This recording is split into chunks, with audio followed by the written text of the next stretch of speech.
Yo le digo a mis alumnos, vais a sufrir conmigo, pero el dolor va a ser como el de las agujetas. Es un dolor positivo, de decir, ¡ay, qué culo se me va a poner! Ajá. Menos mal que dijo eso, porque me fui para otro lado. ¿A dónde se te fue? No, le voy a decir. Señorita. Bienvenidos, mentes inquietas y espíritus rebeldes, a este espacio sin espacio, donde la psicología y la espiritualidad nos darán la oportunidad a todos de crear nuevos pensamientos. Entre análisis profundos y debates irreverentes, exploraremos la compleja danza entre la mente y el espíritu, desafiando las etiquetas y desmantelando los clichés. Libera tu mente y que comience el caos consciente. No quiero que pienses como yo, solo quiero que pienses.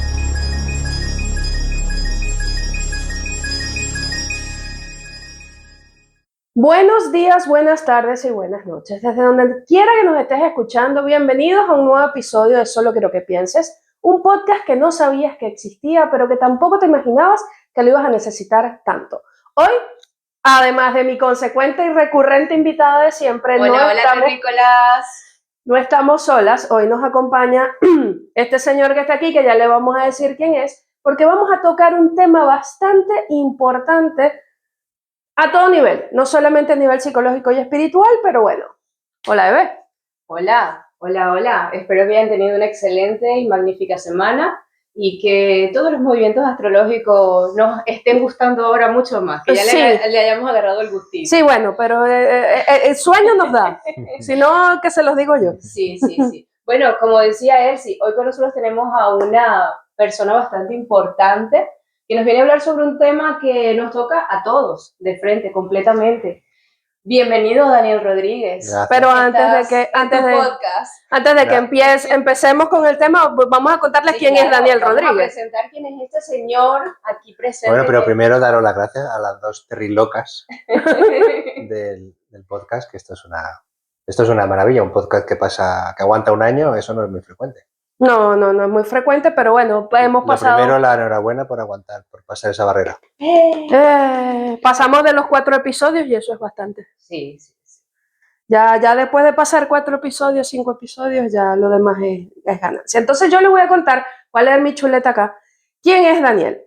El doctor Daniel Rodríguez Valero es diseñador gráfico de formación y profesor de la Universidad de Alicante, con más de 25 años de experiencia ayudando a miles de alumnos a desarrollar todo tipo de proyectos y marcas. Es precisamente en este contexto que ha desarrollado diferentes estrategias para desbloquearlo y hoy vamos a conversar con él el síndrome del impostor. Pero antes de empezar el tema, yo te quiero preguntar a ti, Daniel, ¿tú te has sentido un impostor? Claro, como todo el mundo. No creo que exista nadie en la Tierra, no creo que haya ningún terrícola con 2 dedos de frente que sea capaz de negar eso. No, obviamente no. Yo creo que todos hemos pasado por ese síndrome, incluso algunas personas quizás lo habrán vivido muy fuerte, aquellas personas que no viven desde su autenticidad hasta allí, se refleja ese síndrome. Lo cierto es que mucha gente que tiene el síndrome del impostor no sabe que lo tiene. Claro. Es otra cosa distinta. Claro. Pero los síntomas sí que los tienen. Pero si te acuerdas la primera vez que tú sentiste que eras un impostor. No, yo no le puse nunca ese... O que sentiste que no eras capaz de hacer eso que en ese momento te estaba presentando. No recuerdo la primera vez, pero debió ser muy pequeñito, porque arrastro una herida infantil descubierta hace poco gracias a vosotras. Bueno, todos llevamos. Realmente. Los que nos escuchan ya también ellos mismos se han dado cuenta de sus propias heridas porque las heridas son como nuestras huellas dactilares. Todo el mundo tiene huellas, sí. Todos las llevamos. Pues sí, yo siempre me sentí poco desde pequeño, entonces siempre, sin ponerle esa palabra del impostor, siempre me he sentido poco, siempre me he sentido un impostor. Claro, también tiene mucho que ver con el diálogo, con el que tus padres te hablan, con el que las personas que tienes a tu alrededor te hablan y cómo tú te pones dentro de la posición, dentro del mundo, dentro del grupo social en el que te estás relacionando, en el que estás moviéndote, ¿no? Pero bueno, aquí todos sí, ciertamente nos hemos sentido como un impostor. Hay momentos en donde uno lo recuerda con más vehemencia o con más claridad que otros. Y nada, vamos a empezar a hablar de qué es para ti el síndrome del impostor, para Daniel, desde tu trabajo. Sí, porque yo no soy psicólogo ni trabajo con vosotras desde la especialidad. Yo he descubierto lo que es el síndrome del impostor para ayudar a mis alumnos Ok, a desbloquear sus proyectos. ok. Entonces yo Superimportante. localizaba sistemáticamente una serie de frenos que yo no le ponía nombre a eso, yo no sabía que se llamaba síndrome del impostor. Ujú. Y estudiando fue como lo encontré. Y entonces, en el momento que lo encontré, que lo visualicé, que lo entendí, mi síndrome de impostor apareció. Dije, ostras, yo también hago esto. Le dijiste, hola, mucho gusto, Ese soy fue- Daniel, vivimos en el mismo Ese- piso. Encantado de conocerte. Sí, ese es el aha moment. O sea, ese momento en donde uno dice, ah, por aquí era, como cuando estás Pues jugando un sí, videojuego. y eso fue relativamente hace pocos años. Ok. No fui consciente hasta hace, yo qué sé, no sabría si decirte 4, 5, 6 o 10, porque el tiempo pasa volando. Sí, totalmente. Sí. Pero sí, fue relativamente pronto, hace poco, cuando lo descubrí. Ok. Y entonces, a partir de ahí fue mucho más fácil para mí neutralizar a mi síndrome del impostor y fue mucho más fácil explicarle a los alumnos por qué se sentían así y ayudarles a desbloquearse. ¿Ves? Importantísimo este dato, por eso es que te conviertes en un gran maestro en este sentido, porque realmente el que nos convirtamos en maestros es cuando estamos atravesando y al mismo tiempo en ese proceso de atravesar y de implementar todas esas herramientas que nosotros nos nutrimos, pero también dárselas a otros para que otros también puedan avanzar, es lo que nos vuelve maestro. Fíjate, ya eres doble maestro. Sí. A mí, yo siempre le digo a mis alumnos que yo soy más un sensei que un profesor. Sí, sí, sí. Bueno, también practicas Aikido. También, es ¿Ves? cierto, desde hace unos cuantos años. Bueno, ¿ves? No, lo que pasa es que cuando una persona utiliza la palabra sensei es porque en algún punto del camino ha practicado o conoce Sí, la... porque yo no la utilizo. No, Yo no soy sensei. no. Pero el sensei, a diferencia del profesor, es una persona que ha pasado, que ha atravesado por el desierto, ha pasado el desierto, ha llegado donde tú quieres llegar Claro. y acostumbra a ser el mejor de la clase. Tiene que ser el mejor de la clase hasta que llegue algún alumno que le supere y sea su propio sensei en otro dojo. Y muchas veces los profesores no siempre tienen por qué saber o haber atravesado ese desierto. Yo he tenido profesores y he visto profesores que no sabían demasiado bien lo que estaban explicando. No habían conseguido resultados con lo que estaban explicando.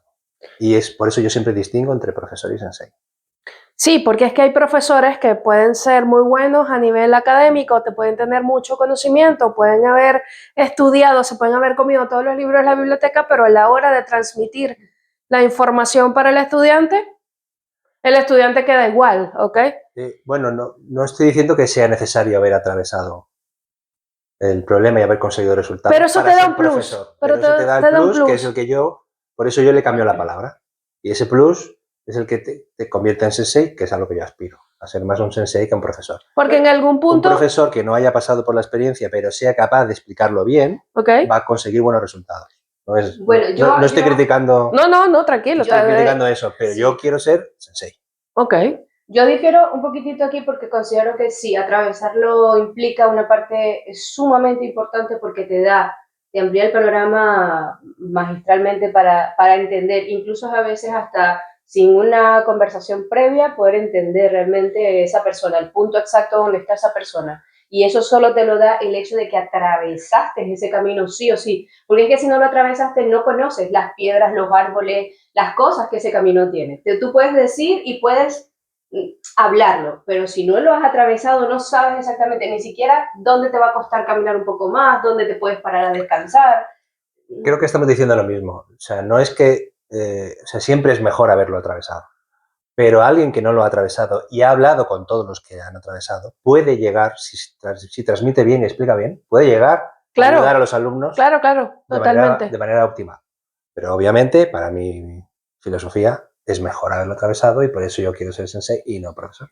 No, está bien, porque a nivel también dentro de tu rol de docente, de profesor, de formador, porque básicamente es así, y eres de los que te puedo asegurar que cuando pasan por tu clase y se gradúan, se acuerdan es del profesor Daniel que me enseñó tal y tal cosa. Debo de hacer una mención aquí. Estuve presente en una de sus clases y una de sus alumnas se refirió a él como un profe máquina. Ok. Así que Pero no era mi clase, era clase. estoy segura que como profesor debe ser excelente. Me encargo de hacerlos sufrir como buen sensei. Ok, claro. Es que, a ver, esos son los buenos profesores, los Sin que te dolor hacen no entra la sufrir. enseñanza, ¿verdad? Sin dolor, no. Sin dolor no te hace feliz, como la canción de la ley. Yo le digo a mis alumnos, vais a sufrir conmigo, pero el dolor va a ser como el de las agujetas. Es un dolor positivo, de decir, ay, qué culo se me va a poner. Ajá. Menos mal que dijo eso, porque me estoy corriendo para otro lado. ¿A dónde se te fue? No le voy a decir. Señorita. Es la misma cara que puso cuando le hice la pregunta de qué era lo que más le generaba placer. Hemos también invitado para que entre los dos me hagan a mí sentir vergüenza. Usted no quería que... He tardado, pero acabo de pillarlo. A ver, porque es que sí, yo recuerdo los mejores profesores que yo tuve en la universidad fueron los profesores que me hicieron salir canas verdes, ¿ok? Y el que yo más recuerdo... Yo no te las he visto, yo te he visto las planas. Y el que yo más recuerdo, literalmente nos dijo en la primera clase que nos iba a dar las dos materias, la 1 y la 2, y que en la primera él empezaba a ser el dueño de nuestras almas y nuestras almas le pertenecían durante esos 2 trimestres, ¿no? Más allá del ego, ya tú sabes quién es. Ya tú sabes quién es. Un saludo, Diego. Al punto de que él terminó siendo padrino de nuestra promoción. Porque fue tanto lo que nos enseñó desde su perspectiva, desde su experiencia, que todos quedamos, wow, o sea, marcó, nos hacía sufrir, era una dinámica bastante estresante, pero eran uno de los mejores profesores. Yo los estreso, pero también les enseño técnicas para desestresarse. Ok. O sea, tú les das el remedio y la enfermedad. Sí, yo creo que los enseñas realmente a enfrentar la vida, a estresarlo, a llevarlo a ese punto de estrés, pero también que puedan salir de él. Sí, les enseño un estrés que sea manejable. Pero claro, obviamente les llevo a un ritmo que no están cómodos, les hago entregar antes de lo que a ellos les gustaría, les pongo más ejercicios de lo que a ellos les gustaría, les pincho, necesitan ese nivel de estrés. Al mismo tiempo les explico, les doy herramientas, no vamos a explicar aquí cuáles, pero les doy muchas herramientas para quitarles el estrés sobre, por ejemplo, para que no se centren en las notas y se centren solo en el resultado. Es decir, yo quiero que me salga ese proyecto, ese dibujo, quiero que me salga chulo, guapo, chévere, pero no pienses en la nota. La nota será una consecuencia de haber hecho bien el dibujo. ¿Cuál crees que dentro de tu experiencia, dándote cuenta de todas las personas que han llegado a ti atascados y tú te has vuelto el desatascador, ha sido como que el más desafiante para ti como desatascador? De las personas que te llegan, de los casos que has tenido. El más desafiante que has tenido. Son todos iguales. Es que el proceso es... Pensamos los humanos, tenemos tendencia a los terrícolas a pensar que nuestro caso es único. Y eso no es así. Sí, yo creo que sí tienes un caso. ¿Sí? El más bestia. El más bestia está sentado en este sofá. ¡Soy yo! ¡Hola! O sea, pero más allá de este caso que ha sido más bestia tanto para ti como para mí, Pero bueno, me voy a ir de este programa, aquí me están tratando malísimo. Sí, mira. Estoy súper preocupada. Sí, sobre todo lo preocupada. Es el único caso que se ha salido un poco de la media. El resto es siempre un patrón súper regular y yo me divierto porque ya sé lo que va a decir la persona. O sea, yo ya sé lo que van a decir. Hasta el punto que se lo aviso. Me vais a decir esto y esto. Entonces los alumnos hacen así, abren los ojos y dicen... ¿Qué clase de brujería es esta? No es ninguna brujería, es que los terrícolas siempre hacemos lo mismo cuando nos enfrentamos a los problemas. Claro. Es lo que precisamente, él puede anteponerse a eso porque es que ya transitó el camino, ya sabe dónde están las piedras, ya sabe dónde está el río, ya sabe cuál árbol da sombra, cuál no, cuál te va a dar fruta y cuál no, todo eso porque ya transitó el camino. Yo además, te preguntaría en este caso, ¿podrías exactamente concretar qué es el síndrome del impostor? Desde una definición práctica de profesor de universidad. Sí. porque no sé cuál es, tampoco sé cuál es la definición. Bueno, dígalo usted y Oficial. después yo te digo desde la psicología cuál es la Yo definición. encuentro 3 síndromes del impostor distintos. Ok. Me lo sé. Bueno, solo me encuentro 2 porque el tercero, pues no conozco a nadie famoso y no. O sea, el síndrome del impostor famoso es el de la gente súper exitosa, Ujú, súper millonaria, ujú, que llega a su casa y se siente fatal, se siente vacía y se siente que no merece todo lo que ha ujú. conseguido. Ok, Ese no he conocido a nadie con ese síndrome del impostor. ok. Que Pero yo- existe. Existe, pero como no estoy en esos ambientes, Claro. pues el síndrome del impostor que yo me encuentro normalmente son de 2 tipos. El primero es, estoy poniendo en marcha un proyecto y como tengo miedo a dar pasos, como tengo miedo a enfrentarme, como tengo miedo al rechazo, al fracaso, Ujú. pues entonces me refugio en el logo, la web no está terminada, me faltan unos textos. Ese síndrome del impostor de no estoy preparado todavía para salir, ese es el que más me encuentro cuando los alumnos ponen en marcha un Ok. proyecto. Ese es el típico. Yo creo que es un síndrome del impostor porque no creo estar preparado para... Es decir, detrás del perfeccionismo. No estoy preparado para lanzar, tengo que estudiar más. O la culpa es de la universidad, que es un asco, o es del gobierno que nos cobra muchos impuestos. Entonces, el alumno sistemáticamente, o el terrícola, busca el culpable fuera. Ujú, Y lo único que está pasando es que estás cagado de miedo. ujú. Y no das el paso que tienes que dar, que es tomar decisiones y voy a hacer esto. Si me equivoco, pues ya lo cambiaré. Y este es el síndrome del impostor más frecuente que El que tú has visto. podemos ver. Hay un segundo síndrome del impostor que sucede después. Ok. Cuando el terrícola ya está entrenado, Ujú. entonces desarrolla lo que yo llamo morro fino. ¿Y qué es el morro fino? El morro fino es la capacidad, el buen gusto y la capacidad de distinguir entre lo que está bien y lo que está mal. Cuando Ok. tú aprendes a escribir, empiezas a distinguir los buenos textos de los malos textos. Ujú. Y esa habilidad, ese sexto sentido, hace que veas Tus errores errores en tus textos. y compararte con los demás. Y entonces, cuando ya te estás comparando con grandes escritores, pues te bloqueas, dices, claro, no llegas, no eres Shakespeare y no eres... Y Entonces, ese es el segundo. ese es el segundo que me encuentro en etapas más avanzadas. En lo que tú manejas. ¿Podrías pensar en el estudio que llevas sobre este síndrome que todos los tenemos, si existen aún más avanzados ese mismo síndrome? Es decir, va mutando. Porque en pocas palabras creo que por lo que estás diciendo, este síndrome va mutando según las fases que vayamos subiendo del nivel del videojuego. Es un síndrome o es Un una, rotavirus. es una enfermedad, Por eso. es una enfermedad que es cíclica.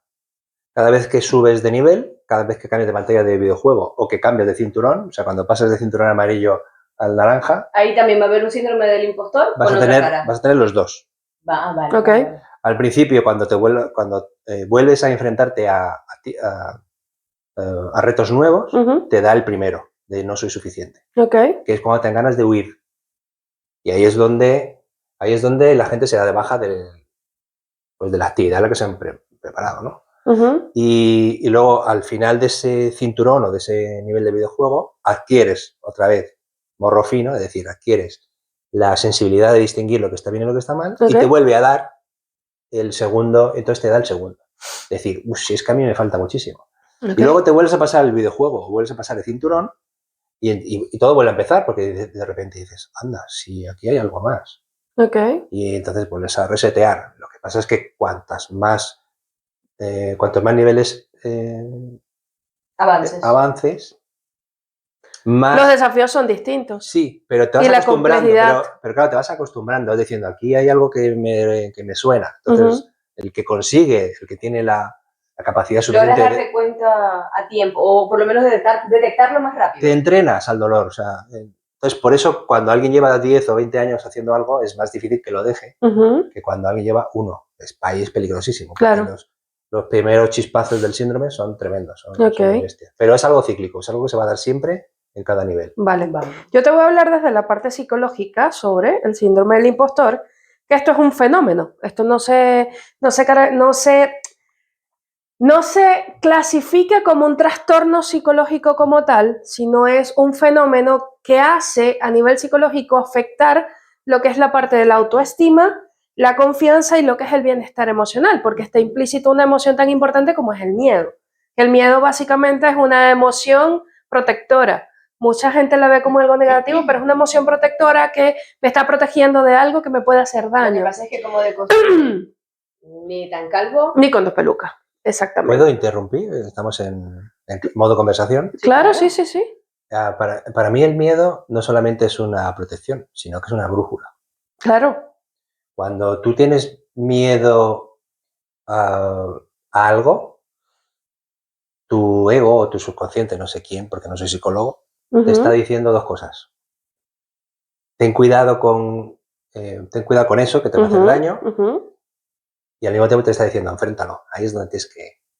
Sí, porque es que ¿en porque qué momentos si te momentos tú dejas- sientes miedo? Cuando tienes un cambio importante, cuando te vas a enfrentar a algo que va a ser positivo para ti. Por ejemplo, yo te puedo contar la experiencia de cuando me tocó presentar la tesis de mi maestría.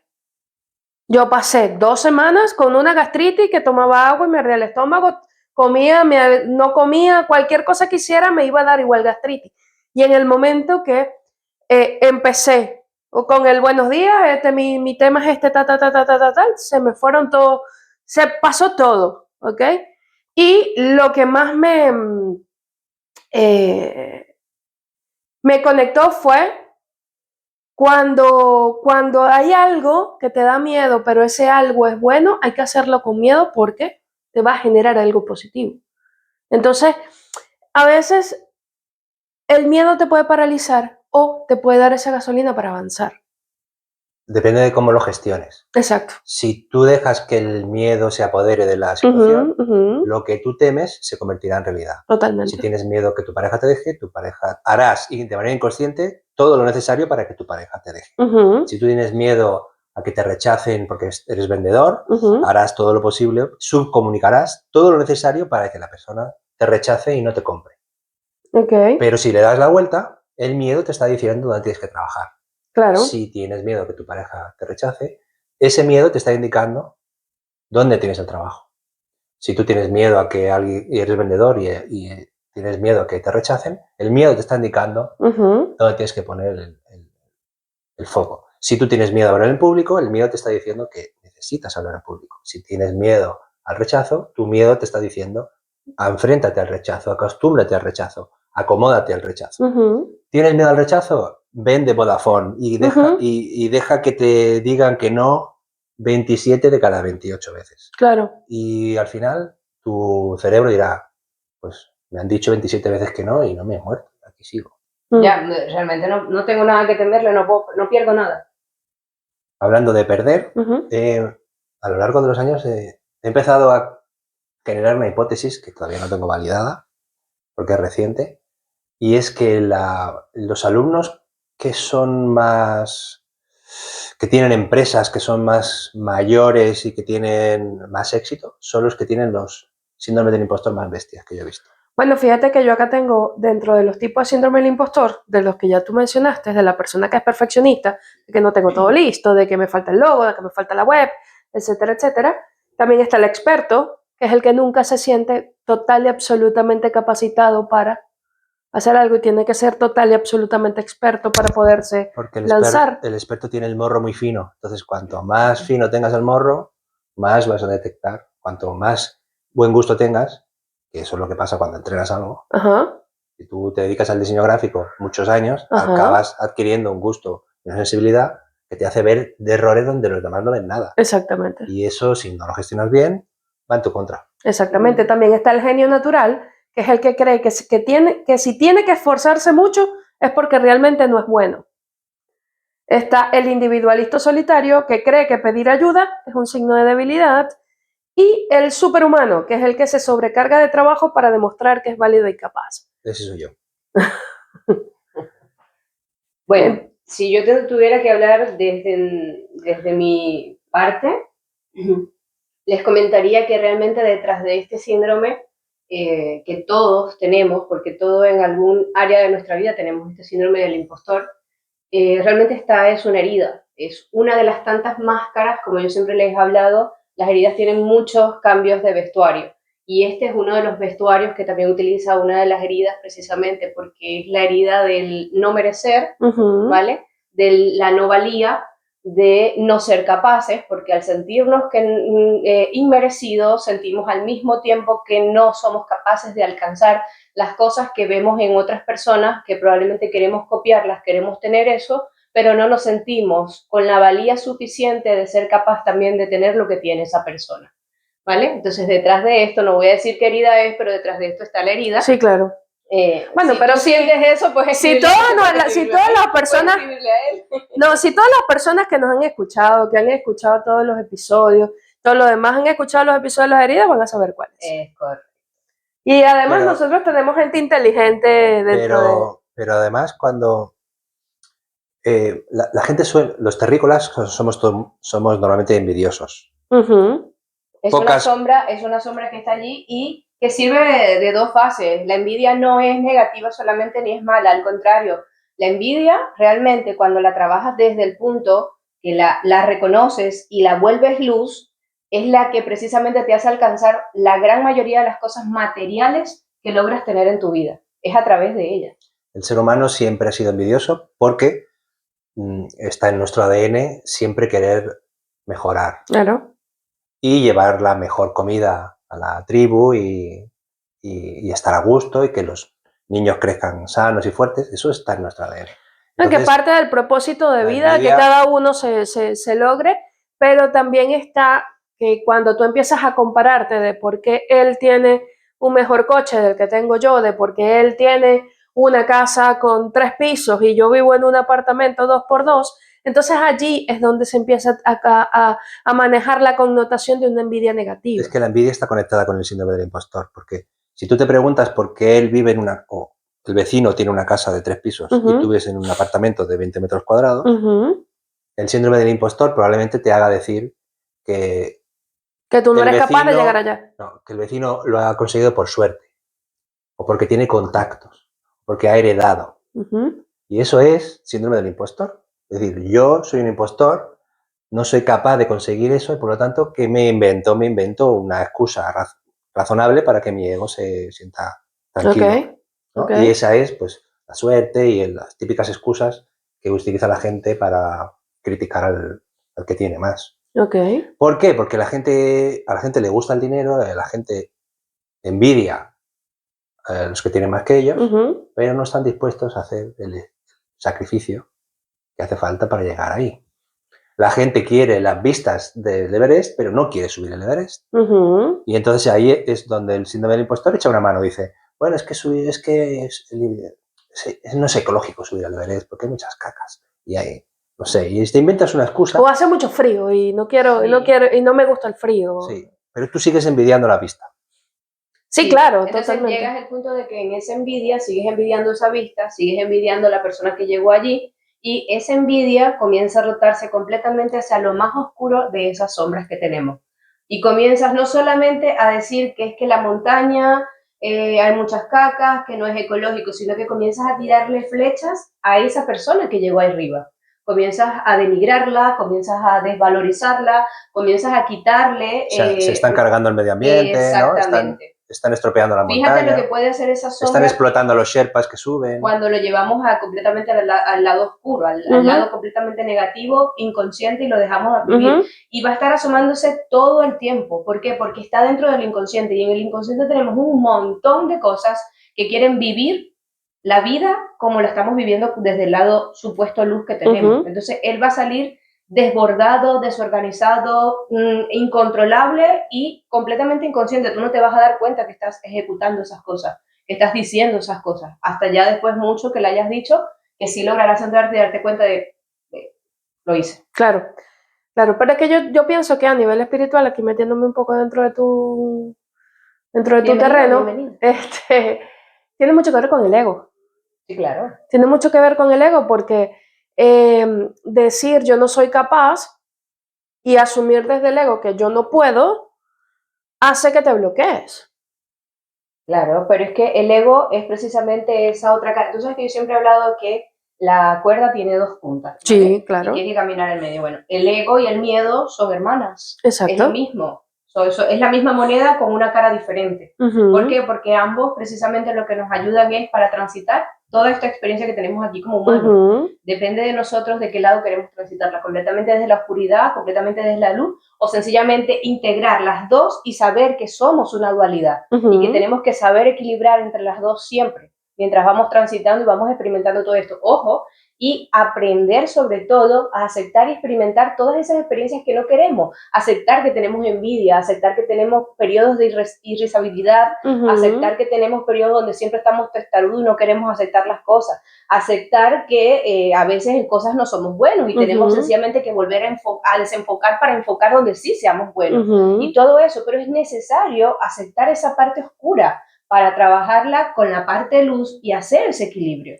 Y es importantísimo ser consciente de este síndrome del impostor porque es que está reflejado en muchos aspectos de nuestra vida, en el rol de mamá, en el rol de papá, en el rol de esposo, en el rol de pareja, en el rol de trabajo. de trabajo, en todas nuestras áreas está también el síndrome del impostor.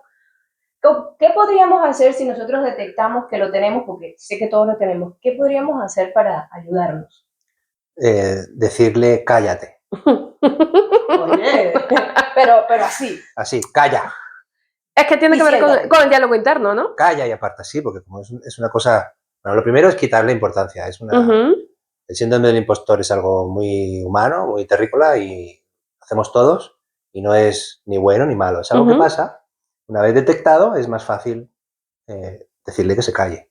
Claro. Si tú no sabes que es una vocecita, no le puedes decir que se calle. Pero eres tú, es tu miedo hablándote para paralizarte y dejarte quieto donde estás. Y luego inventarse la excusa para justificar que no lo has conseguido. ¿Cuál fue tu experiencia más importante o la determinante donde el síndrome del impostor te atacó de forma brutal? Madre mía, ¿qué preguntas hace esta mujer? No sé, no es la primera vez que me lo planteo. Yo sí podría decir la mía. Ok, di la tuya. Para que él pueda ir pensando. La mía ha sido el caso que más fuerte ha sido yo con HDU. Me ha costado salir a ustedes, me ha costado armarme un poco de valor y empezar a trabajar en las redes, mostrar realmente esa verdad que siempre estuvo dentro de mí, pero que precisamente como síndrome de impostor siempre tuve muchas facetas, incluyendo cuando me casé. Intenté entrar en un círculo que no me sentía bien, que no me sentía agraciada y fui una impostora porque tomé una posición que no era yo. Creé un falso personaje para intentar encajar en algo donde yo no encajaba, porque no era mi lugar, no era mi tribu. Y eso me llevó a estar en eso y eso me llevó a sentirme súper ahogada, súper quemada. Y que incluso te afectó la autoestima brutalmente, lo recuerdo. Totalmente. Me dio todo en mí en muchos sentidos, sobre todo en el sentido de el reconocer lo que sabía, el no tener que callarlo, porque hubo una persona que en su momento me dijo, tú no puedes ir por la vida haciendo ver que sabes tantas cosas, porque eso no le agrada a la gente. Entonces ahí también comenzó fuerte, ese síndrome de impostor agarró mucha fuerza, ¿sabes? Y me costó muchísimo, pues, llegar a este podcast.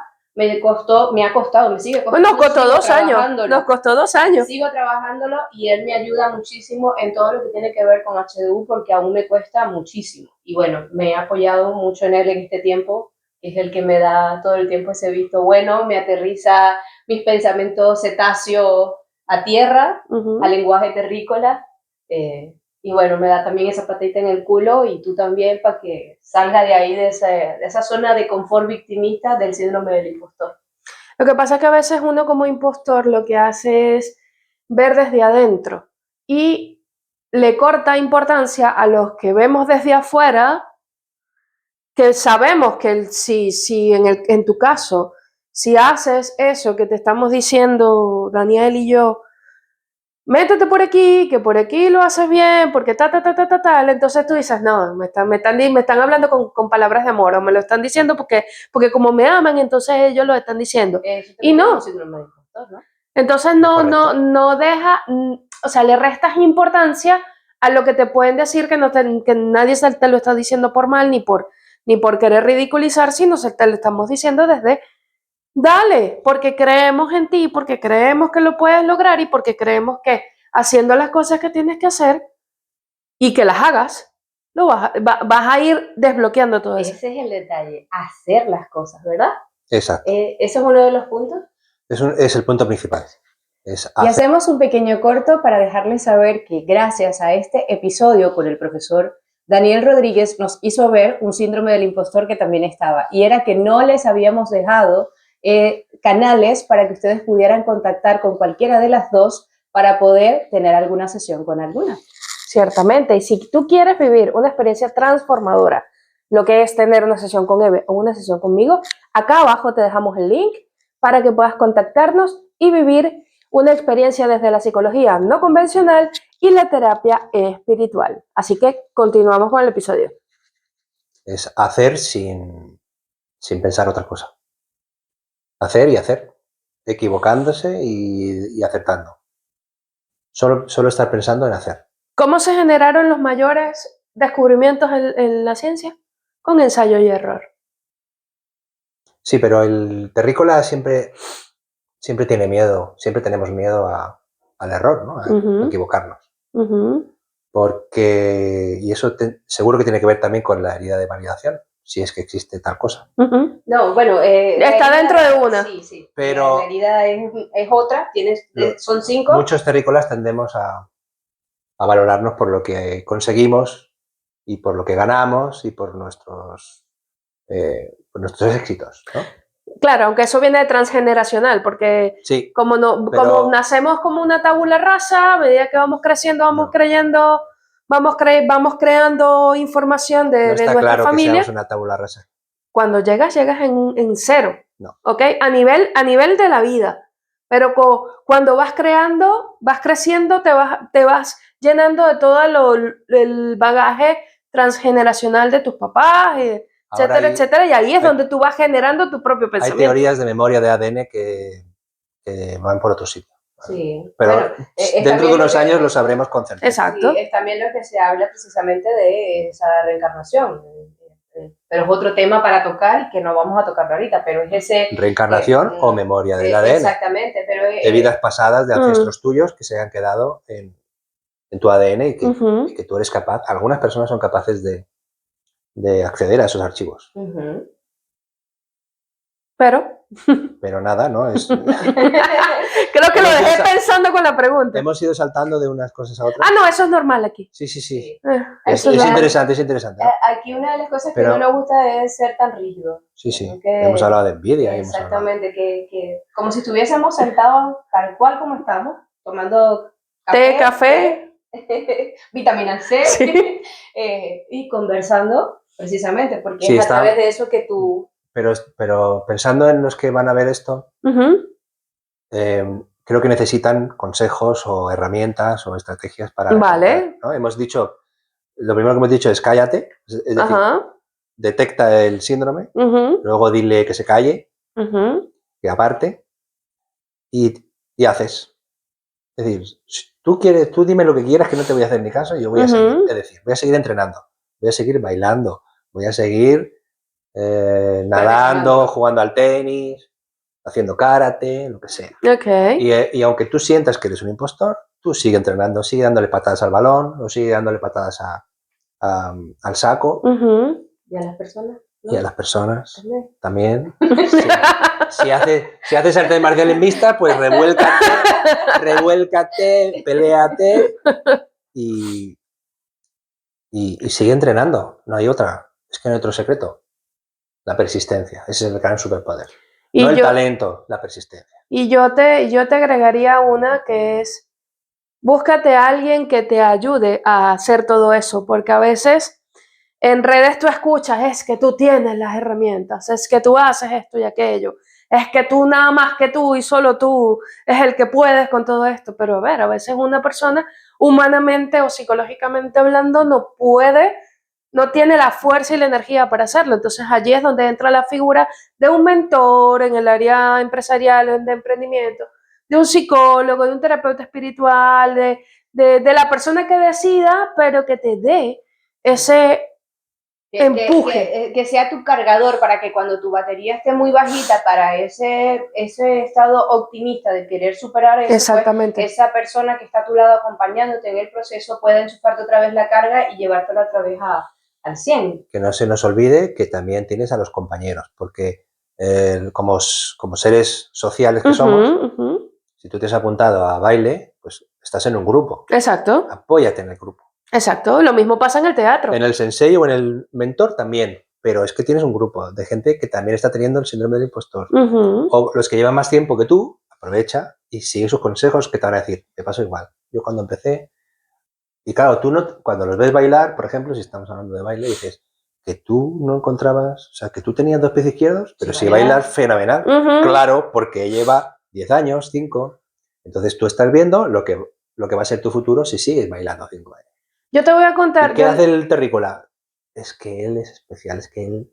Sí, ahora... Ese es el síndrome del impostor. Claro. Es que yo, no, es que su caso, él tiene sí, talento. Él es un caso no tiene de talento. Éxito. No tiene talento. Que lleva 5 años o que lleva 10. Es constancia, no es talento. Ahora que estás diciendo eso, me vino a la mente precisamente uno donde solemos tenerlo muy fuerte en las mujeres. Las mujeres, no sé si en los hombres ocurre igual, pero en las mujeres. Cuando vemos esas mujeres trabajadas de gimnasio, enseguida salimos a decir, es que está operada. Es que, por supuesto, no hace nada, tiene todo el día para estar en el gimnasio, come lo que come, por supuesto, como no va a estar así. Ahí está el síndrome del impostor. O su marido tiene mucho dinero. Y entonces tiene todo el tiempo para estar. Exactamente. Yo te voy a contar y creo que tú te vas a acordar. ¿Entonces qué hay que decir? Cállate. Y te sientas. En la esquina. Eso que tú estás diciendo. Ya no lo digo en voz alta. Ya no lo digo en voz alta. Eso que tú estás diciendo me hizo acordar, y tú capaz y tú te vas a acordar de esto, de cuando yo estaba recién graduada de psicólogo. A mí me tocó un caso de un niño, porque yo empecé trabajando con niños, que él tenía poca tolerancia a la frustración y una desmedida exacerbación de ella, de esa misma, ¿no? Entonces estábamos trabajando en el consultorio donde yo trabajaba, que era un consultorio de psicología y psicopedagogía, y él empezó a destrozar literalmente el lugar, y luego salió corriendo, y luego se escapó, y luego tocó perseguirlo 3 y 4 cuadras a la redonda del consultorio, y fue irnos detrás de él para que no se escapara, para que no se lo llevara un carro por delante, para que no pasara nada. Logramos cerrar el estacionamiento del sitio. Mi jefa en ese momento, la psicóloga con la que yo trabajaba, me ayudó a contenerlo, lo logramos subir, y todo eso pasó en el transcurso de 1 hora y media. Madre mía. ¿Ok? Yo salí esa tarde, y creo que yo salí, la fui a buscar a ella, estábamos conversando y yo le decía, ¿será que yo sirvo para esto? Porque yo quedé hasta con un dedo fracturado. Y ella me decía, una cosa mala que te pasa no te va. No es una cosa mala, es un caso difícil. Exacto, pero en ese momento fue... Es un caso difícil si porque... tú te apuntas a karate. Claro. Yo siempre tiro a hacer las analogías con las cosas que me... Porque lo conoces. Que me van, ¿no? Si tú te apuntas a karate y el primer día el sensei te dice, toma, parte esta tablilla. ¿Y no la partes? No, ¿cómo la vas a partir? El primer día no la vas a partir. Claro. Necesitas entrenar para llegar ahí. Bueno, sí que se puede partir, pero es más difícil. Pero lo lógico es ir por fases. A ti te tocó tu primer caso, uno muy difícil.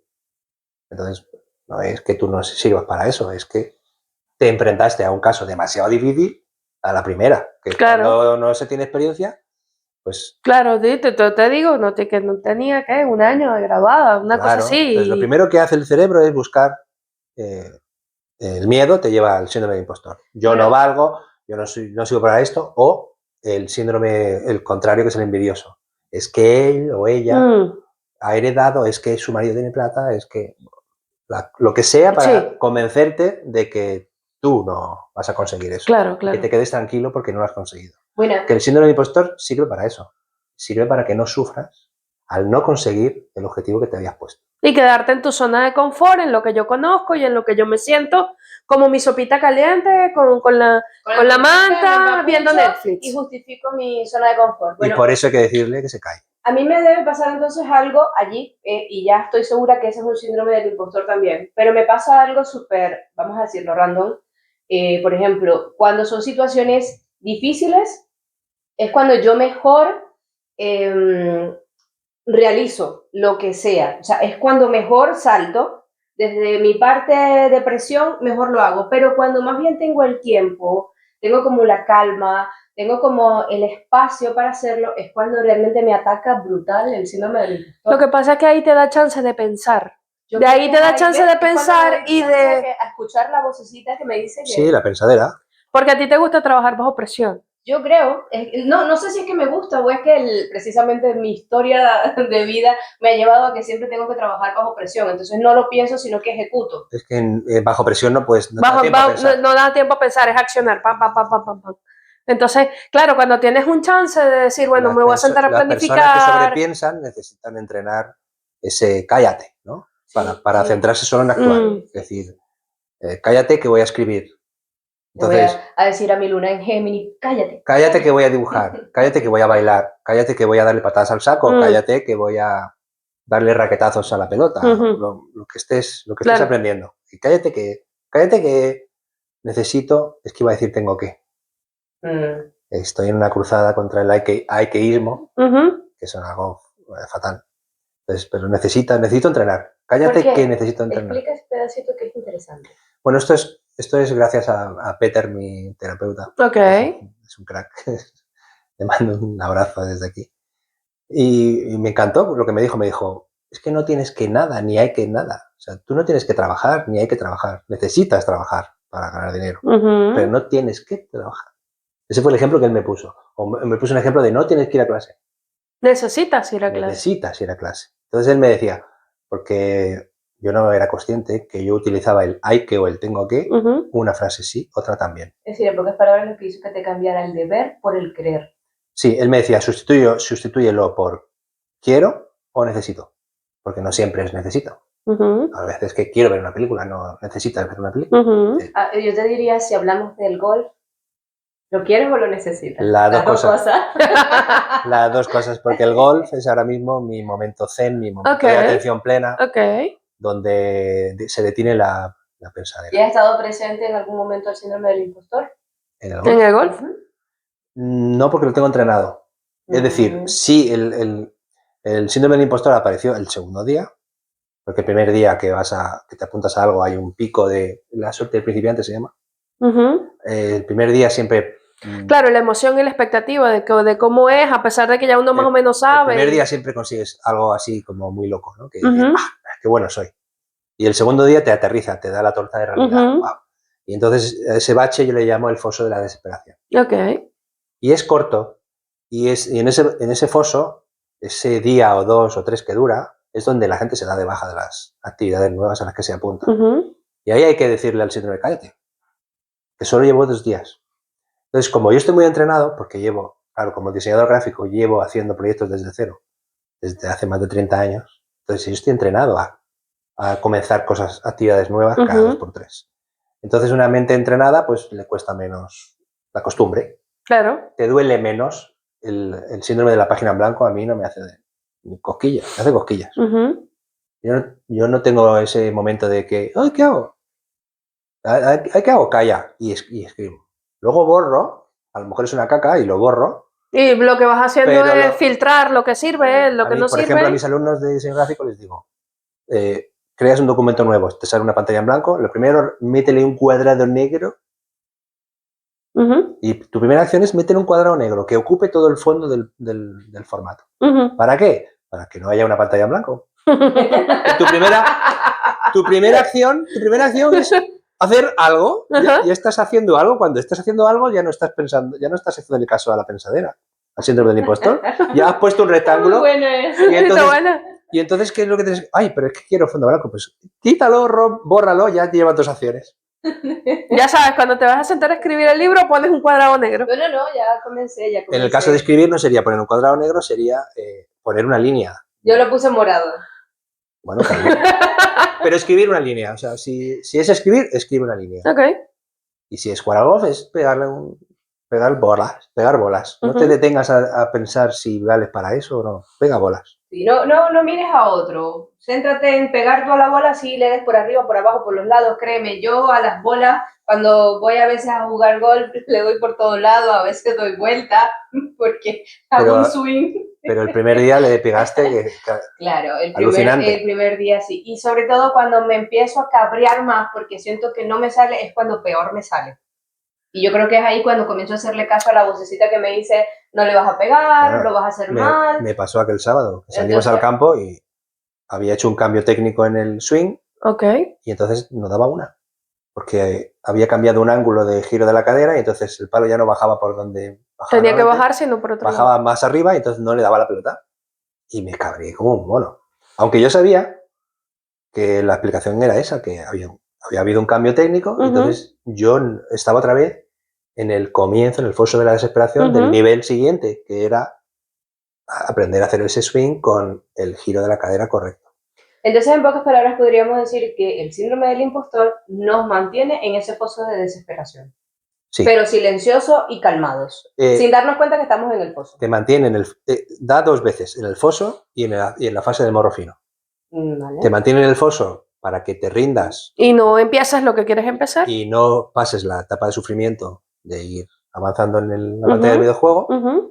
Y el síndrome del impostor lo que quiere es que te rindas y te vayas al sofá a ver Netflix o a ver Instagram y a darle el dedito a TikTok. Eso es lo que quiere el síndrome del impostor. Para protegerte. Esto es importante. O sea, no es que el ego te quiera putear. Te quiere proteger. ¿De qué te quiere proteger? Del sufrimiento. Pero el sufrimiento es necesario para crecer. Ok. Lo que pasa es que necesitamos como seres humanos aprender a que el sufrimiento sea controlado, que el sufrimiento sea el de las agujetas, ese dolor masoquista bonito, ¿no? Sí. Ese que ya tú sabes que no el dolor de muelas, sino el dolor de agujetas. Sí. De decir, me duele porque estoy trabajando. No, el dolor que ya tú sabes que, bueno, voy a pasar un proceso de dolor, pero sé que después de eso me viene algo que me va a satisfacer, lo que sea que tú estés buscando satisfacer. Claro. Como ya lo dije en unos episodios atrás, cuando estuve antes de comenzar a hacer vamos a decir así, el taller de tarot terapéutico, precisamente yo decía, estoy excitada porque sé que voy a entrar en esto y sé que me va a dar un desmadre y que me va a hacer sentir dolor, pero que después de eso va a venir un grandísimo aprendizaje. Entonces, eso, saber o anteponernos pero a ti también te pasa mucho el síndrome del morro, el síndrome del impostor, del morro fino, te pasa mucho. Porque cuando estudias algo, enseguida le adquieres buen gusto y detectas lo que te falta. Sí. Pero no miras lo que llevas. Y dentro de tu perfección, solo miras lo que te falta, no lo que llevas, que es mucho. Sí. Que esto es muy humano, esto es que lo hacemos todos. Pero necesitamos aprender a decirle al cerebro, cállate, calla, que voy bien, calla, que estoy estudiando y estoy trabajando en ello. A ver, 3 pasos para callar el síndrome del impostor. 3.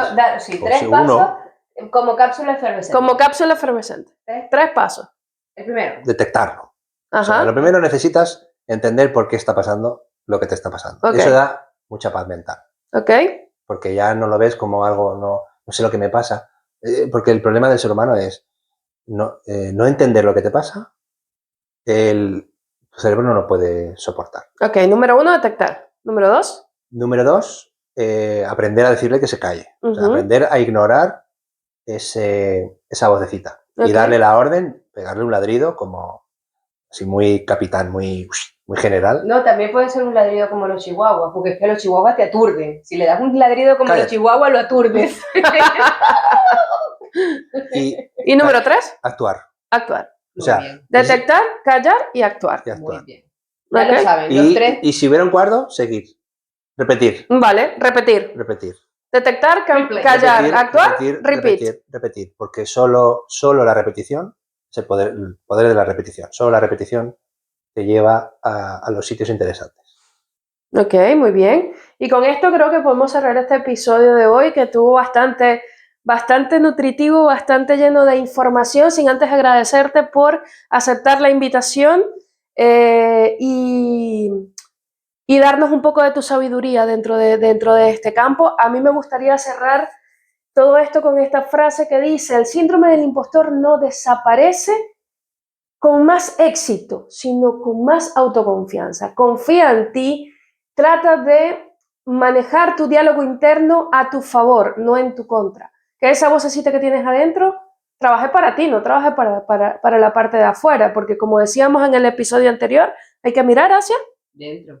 Exactamente. También acuerden que eso también hay que calibrarlo. Algo más con lo que te quieras despedir de daros las todos gracias, estos terrícolas. daros las gracias a vosotras por haber mantenido esta aventura por la que yo no daba un duro cuando empezó. Y aprovecho la ocasión para disculparme, pero el poder de la insistencia. Habéis insistido y eso solo va a llevaros a sitios interesantes. Ok, muy bien. Y bueno, nada, agradecerles a todos ustedes por estar allí domingo, darle like, suscribirse, activar la campanita y todas esas cosas que en YouTube te piden para que nos sigan recomendando, y en Spotify también. Y recordarles siempre que nosotras no queremos ni pretendemos que pienses como nosotras. Solo queremos que pienses. Chao, chao, terrícolas. Hasta el próximo domingo.